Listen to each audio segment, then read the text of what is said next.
dalam keadaan sehat ya. Sudah siap mengikuti pelajaran hari ini? Ya. Tolong meja dan kursinya diperhatikan, kalau masih berantakan dan belum lurus tolong dirapikan ya. Supaya kita dapat melaksanakan pelajaran hari ini dengan nyaman. Sebelum kita memulai pelajaran hari ini, kita berdoa dulu ya. Berdoa dimulai. Berdoa selesai. Baik anak-anak, hari ini ada yang tidak hadir. Pada hari ini kita akan belajar tentang rangkaian listrik ya. Namun sebelumnya, Ibu mau tanya, ada yang masih ingat pelajaran kita minggu lalu? Ya, silakan. Ya, betul sekali. Minggu lalu kita belajar tentang hukum Ohm. Masih ingat bunyi dari hukum Ohm? Ya, silakan Tasya. Ya, betul sekali. Bahwa bunyi dari hukum Ohm itu menyatakan bahwa besarnya arus listrik yang mengalir pada suatu penghantar itu berbanding lurus dengan tegangan atau potensialnya dan berbanding terbalik dengan hambatannya. Ya, ternyata kalian masih ingat ya. Hari ini kita akan belajar tentang rangkaian seri dan rangkaian paralel. Itu merupakan bagian dari rangkaian listrik ya. Nah, Ibu mau tanya, apa yang kalian pikirkan ketika Ibu menyebutkan kata listrik? Iya, silakan. Tina? Iya, televisi. Ada yang lain? Iya, lampu. Iya, betul sekali. Nah, alat-alat elektronik ini merupakan contoh ya, alat-alat yang memanfaatkan listrik. Jadi rangkaian listrik itu merupakan susunan dari alat-alat yang dihubungkan dengan arus listrik. Sehingga ketika dihubungkan dengan arus listrik, maka arus listrik akan mengalir pada rangkaian tersebut. Selanjutnya, Ibu akan menyajikan sebuah video untuk kalian dapat membedakan ciri-ciri dari rangkaian seri dan rangkaian paralel. Untuk itu, Ibu mengajak kita semua untuk dengan seksama menyaksikan video berikut ini. Berikut adalah alat dan bahan untuk merangkai percobaan. Rangkaian listrik adalah susunan dari komponen-komponen elektronika yang dihubungkan dengan sumber tegangan menjadi satu kesatuan. Berdasarkan mengalir tidaknya arus listrik, rangkaian listrik dibagi menjadi dua, yaitu rangkaian terbuka dan rangkaian tertutup. Rangkaian terbuka adalah rangkaian yang tidak dapat mengalirkan arus listrik karena jalur arusnya terputus atau tidak terhubung.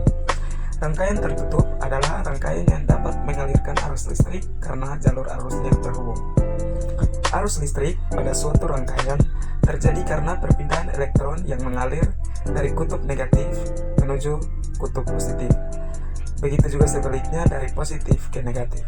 Berdasarkan susunannya, rangkaian listrik dibagi menjadi rangkaian seri dan rangkaian paralel. Rangkaian seri adalah rangkaian listrik yang disusun secara berurutan tanpa cabang. Ketika lampu dinyalakan, maka kedua lampu akan menyala secara bersamaan. Dan ketika salah satu lampu putus atau padam, maka lampu yang lain ikut padam. Rangkaian paralel adalah rangkaian listrik yang disusun secara berderet atau bercabang. Pada rangkaian paralel, jika salah satu lampu putus atau padam, maka lampu yang lain tetap menyala. Kelebihan rangkaian seri yaitu dia hemat biaya karena membutuhkan kabel yang sedikit. Dan kekurangannya yaitu jika salah satu lampu putus atau padam, maka lampu yang lain ikut padam. Kekurangan rangkaian paralel yaitu dia boros biaya karena membutuhkan kabel yang banyak. Dan kelebihannya yaitu jika salah satu lampu putus atau padam, maka lampu yang lain tetap menyala. Baik anak-anak, setelah kalian menyaksikan video yang Ibu sajikan tadi, adakah yang dapat menyebutkan ciri-ciri dari rangkaian paralel dan rangkaian seri? Ya, silakan. Betul sekali. Bahwa ciri-ciri dari rangkaian seri itu, yang pertama, dia disusun secara berderet atau sejajar ya.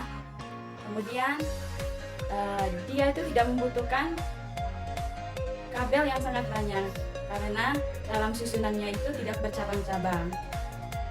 Kemudian ketika salah satu lampunya dimatikan, maka lampu yang lain juga akan ikut mati atau padam. Nah, untuk rangkaian paralelnya itu dia disusun secara bertingkat, sehingga dia membutuhkan kabel yang sangat banyak atau boros akan kabel karena dalam penyusunannya itu bercabang. Kemudian ketika salah satu lampunya dimatikan, lampu yang lain itu tidak ikut mati. Penerapan dari rangkaian seri misalnya pada lampu Natal. Ketika salah satu lampunya bermasalah atau padam, maka lampu yang lain juga akan ikut padam karena dia itu hanya memakai atau memiliki satu saklar saja. Kemudian contoh dari rangkaian paralel itu bisa kita lihat pada lampu-lampu yang dipasang pada rumah kita. Jadi mereka itu dipasang menggunakan saklar yang berbeda, sehingga ketika salah satu lampu dalam rumah atau kamar kita dipadamkan, maka lampu yang lain itu tidak akan ikut padam juga. Nah, ini juga bermanfaat agar kita menghemat arus. Nah, kalau kita misalnya mau menghidupkan salah satu lampu saja dan menggunakan rangkaian seri otomatis, semua lampu yang ada dalam rumah itu ikut menyala, sehingga itu akan membuat arus kita boros, sehingga dalam rumah-rumah kita itu lampu-lampu akan dipasang secara paralel. Baik, untuk mencari arus pengganti pada rangkaian seri, kita dapat menggunakan rumus IS, yaitu arus yang mengalir pada rangkaian seri sama dengan I1 sama dengan I2 sama dengan I3. Yang maksudnya di sini yaitu arus penggantinya sama dengan arus yang melewati hambatan 1 sama dengan arus yang melewati hambatan yang kedua, dan sama juga arus yang melewati hambatan ketiga. Kemudian untuk mencari tegangannya atau V-nya pada rangkaian seri, PS sama dengan V1 tambah V2 tambah V3. Artinya untuk mencari tegangan pengganti pada rangkaian seri, yaitu tegangan pada hambatan pertama dijumlah atau ditambah dengan tegangan pada hambatan kedua dan ditambah atau dijumlahkan dengan tegangan pada hambatan ketiga.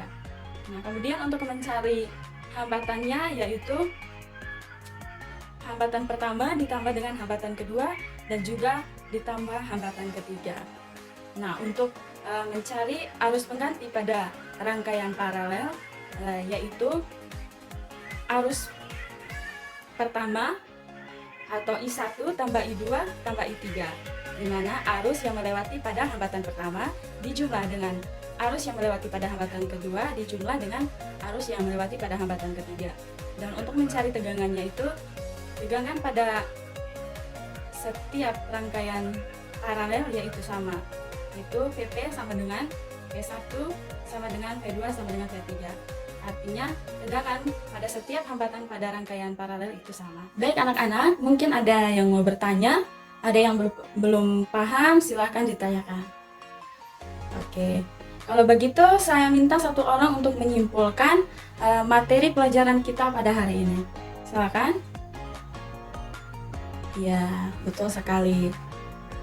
Bahwa rangkaian seri dan rangkaian paralel dalam penyusunannya berbeda. Yang rangkaian seri membutuhkan kabel yang sedikit, sedangkan yang paralel banyak. Ya, betul sekali. Kemudian lampu pada rangkaian seri, jika salah satunya dimatikan, maka yang lain juga akan ikut mati. Sedangkan pada paralel, ketika salah satunya dipadamkan, lampu yang lain akan tetap menyala. Ya, betul sekali.